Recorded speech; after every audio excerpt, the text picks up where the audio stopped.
Bonjour et bienvenue sur la chaîne de Nantal Goblin Noob. Aujourd'hui on se retrouve encore une fois sur ce fascicule numéro 45 avec notre moment de règles. Règles et tactiques cette semaine avec dans un premier temps, on a des tactiques de l'ordre cette semaine avec le Seigneur Aquilor dans un premier temps.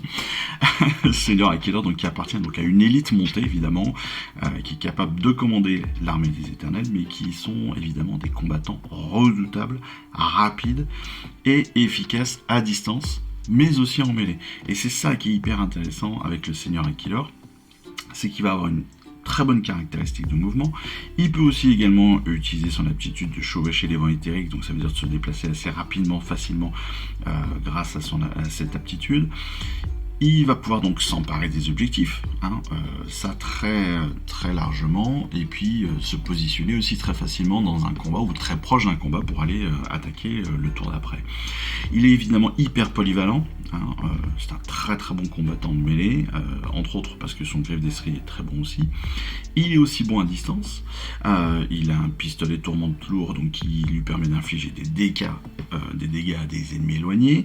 Il peut aussi attaquer au corps à corps, enfin voilà, il est hyper polyvalent. Par contre, mais c'est à la fois un désavantage et enfin un point négatif et un point positif. Ça va devenir une cible prioritaire pour votre adversaire, forcément. Comme c'est un bon gros personnage, forcément, vous allez devoir, vous, en tant que tacticien, réfléchir à comment est-ce que vous allez le manœuvrer et où est-ce que vous allez le positionner. Mais forcément, il va être pris pour cible par votre adversaire. Mais ça, c'est pas forcément une mauvaise chose, parce que ça peut permettre aussi d'attirer votre adversaire dans un coin de la partie, plutôt que sur d'autres unités. Donc, c'est un point négatif, comme ça peut l'être tout à fait positif. Il fait, donc le Seigneur Aquilor est fait pour la première ligne. Sa maniabilité lui permet donc de prendre des positions avantageuses ou capturer des objectifs dès le début de la partie. C'est un bon combattant qui peut défendre efficacement ses positions. Très bon résumé. Deuxième point tactique, c'est le Chevalier Judicateur. Chevalier Judicateur, donc, évidemment, ce sont des tireurs d'élite.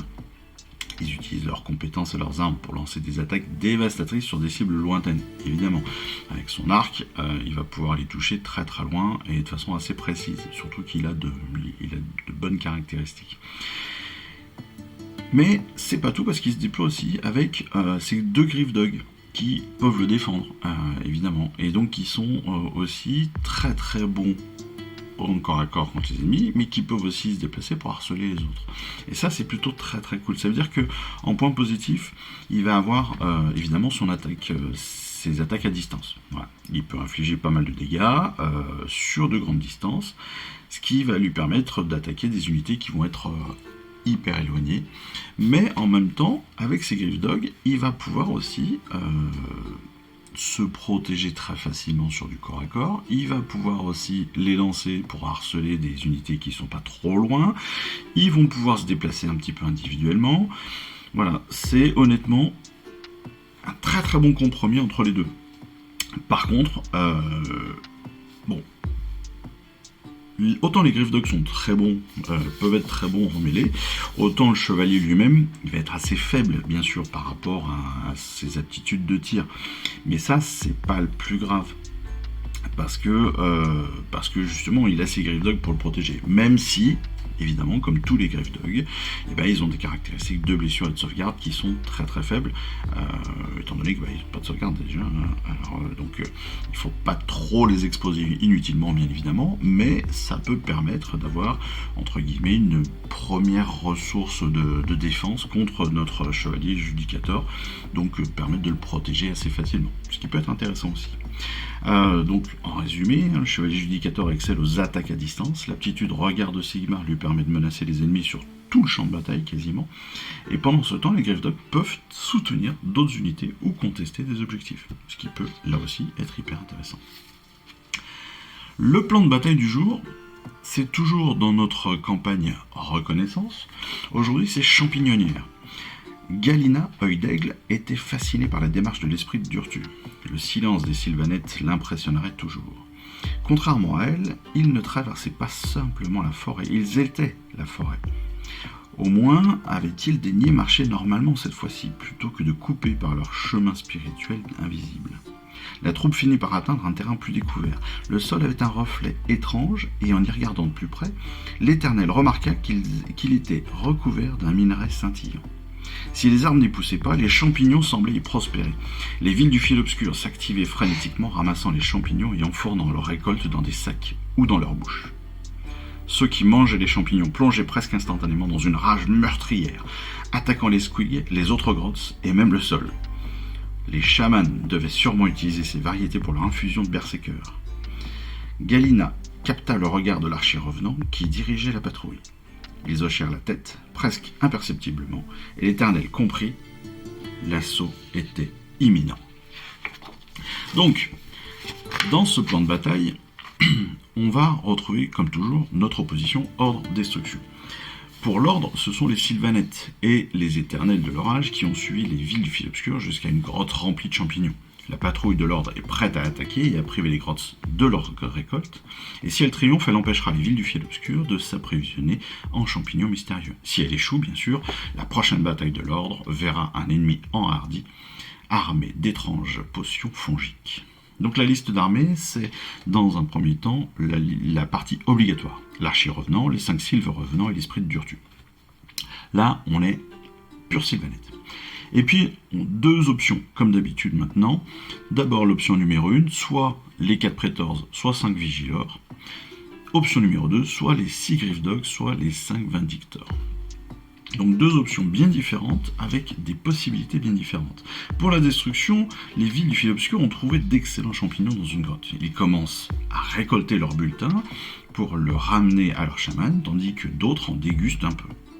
Mais les forces de l'ordre les ont suivis et lancent une attaque. S'ils parviennent à repousser l'ennemi, les villes récupéreront leurs champignons, et s'ils échouent, ils devront livrer leur prochaine bataille sans leurs potions fongiques.